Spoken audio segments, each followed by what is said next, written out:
байцгаана өнөөдрийн бичлэгийг үргэхэд бэлэн боллоо. 2010 оны нэгэн өдөр Хятад улсын Хонан мужийн Шао хотын жижиг хошууны эмнэлэгт Месцаслын эрдэнэ тэмцээр ажилладаг 24 настай Лю Жун гэдэг залуу биеийн таагүй байсан тул ажилдаа очоогүй өдөр байв. Тэр өдөр гэртээ тайван амарч байсан боловч шөнө түүний гар ус дуугарч хэн нэгэнтэй уцаар ярьсан. Утсаа аваад дууссаны дараа тэр эцэг ихтэй би түр гарчгаад ирээ гэж хэлээд утсаа авч гадуур уцаа өмсөн гэрээсээ гарсан байна. Тэр мөчөөс хойш тэр дахин гэртээ ирээгүй юм. Шөнө гэр бүлийнхэн түүнийг орж ирнэ гэдэгт итгэж байсан ч шөнийн 12 цаг өнгөрөхөд ирээгүй байжээ. Аав нь хүүгийнхээ өрөөнд ороход ордон дээр хүнжлэн өдөр байсан хэвээрээ ер нь ямар ч өөрчлөлтгүй харагдсан. Тэр үед аав нь хүү найз нөхдөйгөө уулзаад жаахан утсан байх гэж бодоод санаа зовсонгүй. Гэвч шөнө 2 цагт сэрээд дахин өрөөг нь харахад нөхцөл байдал яг өмнөх шиг байсан тул аав нь багаар түгшиж эхэлжээ. Лю Жун өмнө нь хизээш гэрээхэндээ хэлэлгүй гадуур суудаагүй. Тэр тусмаа биеийн өвдөж байсан өдөр тэгэж алга болох нь бүрш боломгүй зүйл байлаа. Өглөө боллоо 11 цаг өнгөрчхөд байхад Лю Жун гэртээ ирээгүй ивэр байсан тул аав нь хөрөөгөө залгав. Утсан дуудаж байсан ч авсангүй. Гэр бүл нь санаа зовж ихсэн тул тэд хүүгийн ажилтдаг эмнэлэг рүү залган түүнийг ажилдаа ирснийг асуужээ. Эмнэлгээс Лю Жун өнөөдөр ажилдаа ирээгүй, мөн шүлээ авах тухай мэдээлэл ирээгүй гэж хариулсан байна. Энэ бол Лю Жуны хувьд юр бусыг үлдэл. Тэр 2 жил ажилласан ч үргэлж хариуцлагатай, үүрэгт ажиллаа хизээж орхитгүй зан чанартай байсан. Иймээс аав нь хүүгийнхээ найз нөхдөдөө холбогдож эхлэв. Гэвч ойр дотных нь хүмүүс түүнийг хараагүй байжээ. Аав ээж нь хүүн осол орсон байх гэж таамагласан тул замын цагдаад ажилдаг хамаатнаараа дамжуулан шалгуулсан боловч сүүлийн оногудад хүний амийн эзэн осол бүртгэдэггүй байсан. Арай болох үед Лю Жуны утас унтарч залгахад холбогдохгүй байлаа. Энэ үед аав нь маш ихээр санаа зовж эхэлжээ. Тэгтэл гинэт аавынх нь гар утас дуугарлаа. Хүүгийнх нь тасгийн дарга байсан бөгөөд Лю Жуны утаснаас чөлөө үлсэн мессеж ирсэн талаар хэлжээ. Аав нь утас руу залгаж шалгахыг оролцсон ч Лю Жуны утас унтарсан байсан тул холбогдож чадсангүй. Утас нь унтраатай мөртлөө эмнэлэг рүү мессеж утсан маш аширхалтай байлаа. Ингээл Лю Жун сургуу баснаас хойш 2 өдөр өнгөрөв. Аав хамаатан садан найз нөхдийн төслөмжтойгоор жижиг хотын бүх гудамж буланг хэсэг хэсгээр хуван хайж эхэлсэн боловч ямар ч улмуур олцсонгүй. Хот жижиг тул тэдний хайх үйл ажиллагаа хурдтай явагдсан ч үр дүн өгсөнгүй.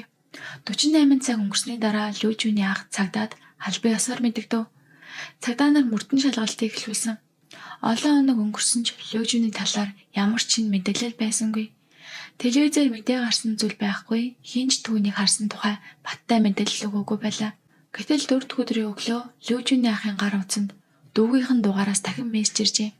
Би их ядарч байна гэж мессеж бичсэн байв. Гэхдээ аав нь хүүгийн ярианы маягийг сайн мэддэг учраас энэ бичвэрийг хараад шууд нэг л өөр санагджээ.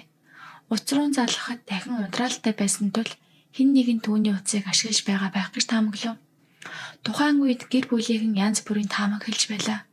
Зарим нь барьцаалсан байж магадгүй гэж санаа зовж байсан бол бусд нь ямар ч хөрөнгөгүй айлд барьцааны эрэг тохирохгүй гэж үзэж байв. Мэргэжлийн хүмүүс ирж шалгах хүртэл зөвхөн таамаг байсаар байлаа. Удалгүй хайж явсан ангийнхан нь гудамжинд самар зардаг нэгэн өндөр настай хүнтэй таарлажээ. Тэр хөгшин зург руу удаан ширтээд Лю Жунтэй адилхан хүнтэй хэд хоногийн өмнө таарч байсан гэж хэлсэн байна. Хөгшний ярьснаар зурггүй болсон тэр шөнө масктай залуу ирж самар аваад ойр орчмын харанхуй нарийн гудамж руу орсон гэв. Тэр гудамжинд жижиг зочид буудлын руу хүргэдэг гэдгийг хэлж өгсөн тул Лю Жуны ах хэдэн хамаатнуудаа шууд буудлын руу очсон байна.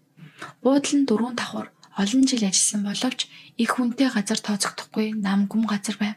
Ресепшнд байсан залуутай ярилцаж Лю Жуны зургийг үзүүлсэн тэр залуу зургийн эзэндээ төстэй хүн тэнд орж ирсэн гэж хэлжээ. Гэхдээ тэр үед орой байсан тул анхаарал хандуулалгүй хэдхэн минутын дараа унтаад өгсөн учраас яг аль өрөө рүү орсныг санахгүй байв. Буудлын үүд болон коридорт камер байхгүй байсан тул юу болсон болохыг тогтоох улам хэцүү байлаа. Ингээд эцэгийнхэн тодорхой мэдээлэл авч чадалгүй буцаж гарсан ч цагдаа нар буудлын зочид болон ойр орчинд ажиллах хүмүүсээс нэмж мэдүүлэг авч эхлэв. Үүний зэрэгцээ цагдаа нар Лю Жуны утасны дуудлагын жагсаалтыг аваад хамгийн сүүлд хинтээ ярьсныг шалгахад хуучин найз охин Хуантай хийсэн дуудлага байсан мэдэгдэв. Лю Жун гэрээсээ гарсан яг тэр цагт Хуан руу залгасан байсан. Тиймээс цагдаа нар Хуаныг сэжигтэй өнгөж үтсэн. Цагдаа нар Хуантай ярилцахад Тэр өдөр ажлаа 6 цаг 30 минутад дуусгаад шууд гэртээ очсон. Лүү Жунтэй уулзааг өгч үнэмшилтэй тайлбарласан байна. Ажил дээр нь хамт байсан хэд хэдэн хүн ч түүнийг тэр үед байсан гэж баталжээ. Асуултанд нь Хуан итгэлтэй хэвэн хариулсан учраас цагдаа нар түүнд нэг хэсэгтээ итгэсэн. Гэсэн цагдаа нар түүнд бүрээ итгэсэнгүй. Учир нь маазахтай салуу буудлын руу орсон. Лүү Жуны утас унтарсан. Мессежийн явуулсан тодорхойгүй зэрэг зүйлс энэ нэрийг санаатай үйлдэлтэй байж магадгүй гэсэн харлага төрүүлжээ. Цагдаа нар эрэл хайгуулыг үргэлжлүүлж хүмүүсийн байнга ордог газрууд болох массажны газар, шөнийн клуб, баар зэрэг орчмоор шалгалтив. Тэгтэл нэгэн таксины жолооч сайн дураараа ирж цагдаа нар чухал мэдүүлэг өгсөн нь мөрдөн шалгалтыг огцон мөргөжлүүлсэн юм. Тэр жолоочийн хэлснээр хэд хоногийн өмнө жижиг биетэй нэг эмэгтэй буудлын ойролцоох гудамжнаас такси дуудсан байна. Жолоочийг өрөөнд нь орж ачаа зооход туслахыг хүссэн бөгөөд улаан чандамнууд маш хүнд байсан. Мөн өрөөнд нэг л эвгүй өндөр нутаж байсан гэж тэр хэлжээ. Энэ мэдүүлгийн дараа цагдаа нар буудлын тухайн өрөөг шууд шалгасан бөгөөд угаалгын өрөөнд хүний цус илэрсэн шинжилгээгээр батлагдав. Буудлын өрөөнөөс илэрсэн цус болон эд эрхтний шинжилгээний хариу гарахад шинжээчид тэдгээр нь хүнийх бөгөөд ДНХ-ийн Лүү Жунтэй тохиож байгааг батллаа. Ингэж с ิจ нэмэгдснээр цагдаа нар Лүү Жунд ямар нэгэн аюул учирсан тодорхой гэж үзээд хэргийг илүү нухастай шалгаж эхэлсэн. Хэрэг гарсан өрөөнд хүч хэрэгэлсэн мөр, цэвэрлсэн улмаар цус арилгах гэж оролцсон толб хэдэд илэрсэн тул хэн нэгэн санаатаагаар гэмт эргүүлдэж дараа нь нуун даллсан тодорхой боллоо. Буудлын ажилтнуудыг байцаасан ч тухайн орой онцгой зүйл анзаарсан хүн гараагүй байв. Цагдаа нар Хуан руу дахин анхаарлаа хандуулв. Учир нь Лүү Жунтэй хамгийн сүүлд уцаар ярьсан. Хэрэг болсон орой Хуан хотод байгаагүй бөгөөд хаана байсан тодорхойгүй байв. Таксинд улаан чандам зөөж явсан эмэгтэйтэй биеийн төстөв. Салах үедээ тэд хоорондоо тарамжгүй байнга маргалдаг байсан. Хэд хэдэн нөхцөл байдал авахцаж байлаа. Тиймээс Хуаныг дахин дуудаж байцаалт авахд тэр анх өгсөн мэдүүлгээ давтан өөрийгөө ямар ч холбоогүй гэж хэлсээр байв. Гэвч мөрдөн байцаалтын явцад цагдаа нар Хуаны гар утас болон байршлын мэдээллийг авч ялгахад тэр орой ажиллаад гарсан дараа хотын төв рүү биш хотоос гараад явж байсныг GPS мэдээлэл илчилжээ. Тэрээр хотоос гараад даруй уцаа амтраасан байсан нь с ิจ төрүүлсэн нэмэлт баримт болов. Мөн Хуаны гэрээс нэг гутлаас нь цусны жижиг тал болцсон. Шинжилгээгээр энэ нь Лүү Жуных байх магадлал өндөр гарчээ. Хуан энэ талаар тайлбар өгөхдөө өмнө нь Мессаслын өрөөнд түүн тусалж байхдаа цус болсон байж магадгүй гэж хэлсэн ч цагдаа нарын хувьд энэ мэдүүлэг хангалттай нотлохоо биш байв. Дараа нь таксины жолооч баттай мэдүүлгээ өгч Хуаныг хараад түүнийг шууд таньжээ. Эдгээр баримтуудын үндсэн дээр Хуаныг албан ёсоор с ิจ гэж зарлаж хүний амь насыг санаатай охиросон хэрэг баривчилж хорих шийдвэр гарлаа. Баривчлагдсан даруйдаа Хуан хэрэг толбоогүй гэсэн байр суурь хадгалсан бөгөөд Лүү Жун хаана байгааг мэдгүй гэж мэдүүлсээр байв. Ингэж байтал нэгэн камерын бичлэг олдсон байна. Буудал камер байгаагүй ч тэндээс бага зэрэг цайтай дэлгүүрийн гадна камерын бичлэгт эмэгтэй хүн улаан чандам чирж байх нь тодорхой харагдсан байлаа. Цагдаа нар бичлэгийг томруулж шалгахад масктай байсан ч бие болон алхаж байгаа нь Хуантай адилхан байв. Ингэснээр Хуан Лүү Жуны сургаггүй болсон хэрэг шууд холбоотой гэдг нь бараг тодорхой болж одоо түүний амнаас Лүү Жун яг хаана байгааг сонсгол үлджээ. Гэвч Хуан ямар ч мэдээлэл өгөхөөс сатгалцаар байсан тул цагдаа нар дараагийн алхам руу шилжихээс өөр аргагүй болов. Хуан мөрдөн байцагдаж эхэлснээс хойш хэд хоног өнгөрлөө. Тэр хүссэн зүйлээ хэлж хэрэгтэй зүйлээ нуухыг оролдож байсан боловч цагдаа нарын гартаа оруулсан баримтууд өдөр ирэх тусам нэмэгцээр байв. Тэр өв хэлэхгүй гүрийх тусам хэрэг илүү тодорч байгаа нь ил байлаа. Цагдаа нарт мэдүүлэг өгсөн таксины жолоочийг дахин дуудаж уулзлаа. Энэ удаа түүний өгсөн мэдүүлгийн дагуу буудлаас гарсан улаан чандамтай эмэгтэй явсан маршрутыг камеруудаар мөрдөн хөв. Камер бүрт тэр эмэгтэй чандамтайгаа гарч ирсээр байлаа. Тэр таксинд сууж хот руу чиглэн явсан. Хотын төвд хөрмөгт дахин таксигаа сольжээ. Энэ бүхнээс үзэхэд Хуан мөрөө нуух гэж урьдчилан бодож төлөвлөсөн илэрхий байв. Тэр чандамнуудыг хотын захын орхигдсон хуучин барилга руу оруулж буй бичлэг хүртэл олцсон.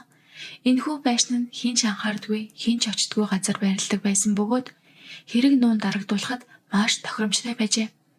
Энэ мэдээллийг авсан даруйдаа цагдаа нар шуурхаа очиж байшин нэгжлээ. Дотгошоо ороход тоос шороо, эвдэрхий тавилга, хоосон өрөөнүүд л харагдана. Гэхдээ нэг буланд тоосоо үрсэн байв. Тэд тооцгийг болгоомжтой олдуулахад доор нь хоёр улаан чандам байлаа. Цагдаа нар чандамнуудыг нээх мөчөд бүгд амьсгаагаа даран харж байлаа. Түгжин онгойлоход хүчтэй, эвгүй үнэр үнэрсэн. Чиндан дотор хүний бие эсгүүд байв. Эдгээр нь Лүжүний биеийн эсгүүд болгон батлагджээ. Энэ нотлохоонууд гарч ирснээр Хуан бурууга нуух боломжгүй боллоо. Эхэндээ Хуан өгөөсгөж байсан ч нотлохоо ил болсны дараа юу ч хэлж чадахгүй болов. Тайван хоолоогоор би мэдэж байсан. Эцэстээ ингэхэл байсан гэж хэлсэн гэдэг. Дараа нь Хуан болсон бүх зүйлийг өөрийн үгээр ярьж эхлэв. Тэрээр Лүжүнтэй олон жилийн олон удаагийн маргаан саллтаас болоод ихэд докторгүй болчихсон байсан.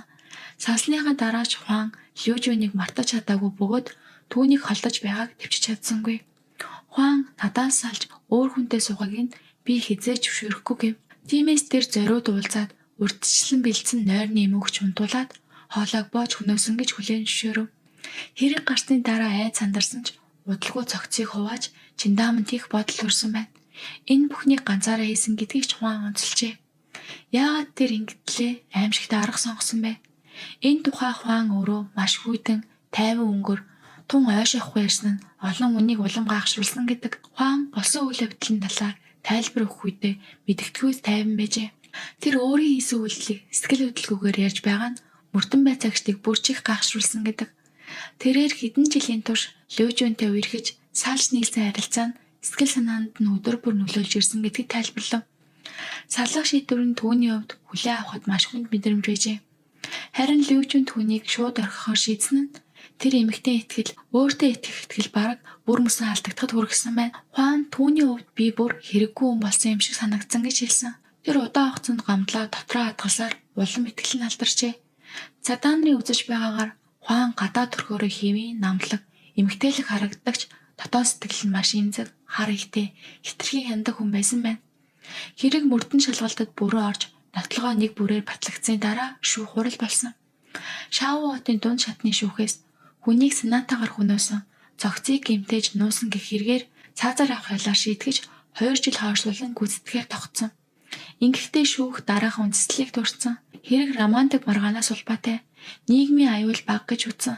Түүний гэр бүл талигаачин гэр бүлд хохирлын тодорхой эсхийг төлсөн. Хуан шүүхийн шийдвэрийг сонссныхаа дараа ямар нэгэн эмээлээгүй зүгээр л дуугүй сонссон гэдэг.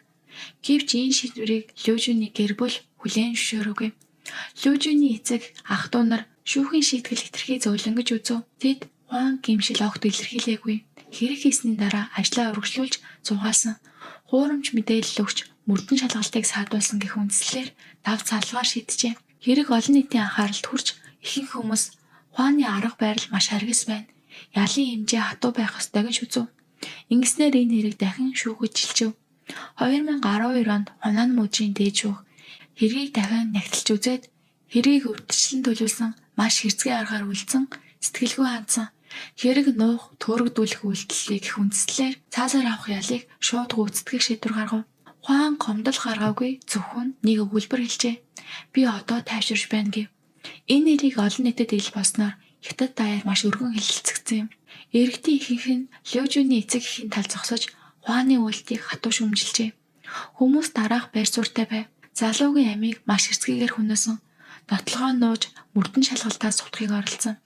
Гэмтсэн шинж огт үзүүлээгүй гэх мэтээр хариуцлагыг бүрэн үүрэх ёстой гэж үзжээ. Мөн олон хүн энэ осын харилцаанд удаан хугацаанд хоримтлагдсан асуудал их байсныг ярьсан байна. Энэ хэрэг нь хайртай хүнээ хэд байрч эзэмших нь ямар муу үр дүнтэйг харуулсан. Хайр гэдэг нэр доор хяналт, хардал, сэтгэл зүйн дарамт, өмчлөх хүсэл байвал хүмүүсийн амьдралд том хор хохирол учруулж болдгийг энэ хэрэг тодорхойлжээ. Мэргэжлүүдний хэлснээр Хуан маш дотгошоо сэтгэл хөдлөлөө илэрхийлж чаддгүй зангаасаа хоримтлагдсан стрессээ хортой байдлаар ил гаргасан байна. Хэрэг тэр цаг тухайд нь сэтгэл зүйн зөвлөгөө авч салах харилцааг зөв зохицуулж хэн нэгэнд бодлоо илэрхийлж чадсан бол ийм ноцтой үр дүнд хүрэхгүй байх боломжтой байжээ. Лүжүн бол эрүүл мэндийн салбарт ирээдүйдээ хүмүүжил сайтай залуу байсан. Гэвч тэр амьдралынхаа сайхан үед аимшигтай эрх төртөж амнасаа алджээ. Харин Хуан гаднаа тайван жирийн хүн мэт харагдаж дотроо их асуудалтай байв. Тэр сэтгэлээ удирдах чадаагүйгээс болж хүнд гэмтэрэг үйлдсэн. За ингээд өнөөдрийн хэрэг маань энэ өрөө дуусч байна. Та бүхэнд бичлэг маань таалагдсан бол лайк, саба заавал дараад өгөөрэй.